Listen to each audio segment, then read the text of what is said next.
معراج کی رات کا واقعہ قرآن پاک کی سورہ اسراء کی پہلی آیت میں اس کا ذکر ہے، جس کا ارتھ ہے وہ اللہ پاک ہے جو راتوں رات اپنے بندے کو مسجد حرم سے مسجد اقصیٰ تک لے گیا، جس کے آس پاس ہم نے برکتیں دے رکھی ہیں تاکہ ہم اپنی قدرت کی چند نشانیاں اس کو دکھلا سکیں۔ معراج کا واقعہ مکے میں سن 10ویں نبوی میں ہوا تھا، یعنی نبوت کے 10ویں سال معراج ہوئی تھی۔ آپ صلی اللہ علیہ وسلم نے معراج کی رات گزارنے کے بعد اپنی امت سے دوسری صبح معراج کا ذکر کیے تو لوگ حیرت میں پڑ گئے۔ کچھ نے مذاق اڑانا شروع کر دیا، لیکن ایمان لانے والے مسلمانوں نے اسے قبول کیا۔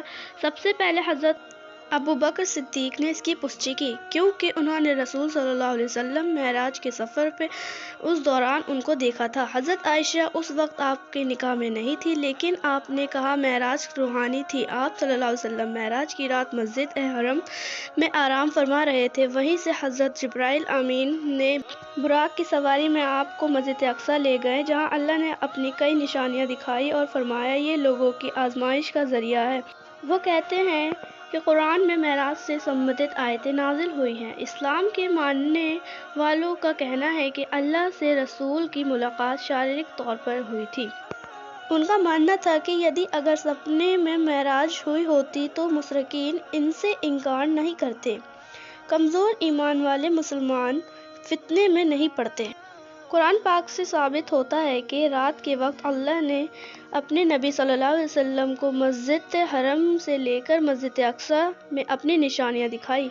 معراج کا سفر مکہ سے شروع ہوا اور چند منٹوں میں مدینہ تک پہنچ گیا۔ وہاں نماز ادا کرنے کے بعد کوہ طور دیکھے، جہاں موسیٰ علیہ السلام اللہ سے بات کیا کرتے تھے۔ عیسیٰ علیہ السلام کی پیدائش، باب الحمد، بیت المقدس، مسجد اقصیٰ دیکھے۔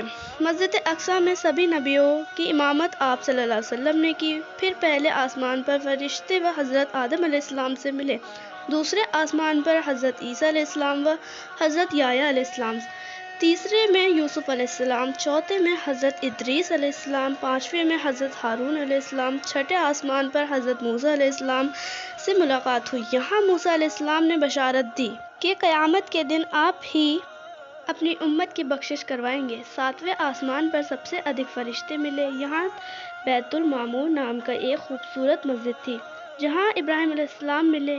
یہاں ایک بہت بڑا پیڑ سدرۃ المنتہا تھا، یہیں سے جنت آپ صلی اللہ علیہ وسلم نے دیکھا۔ پھر دوزخ دیکھے۔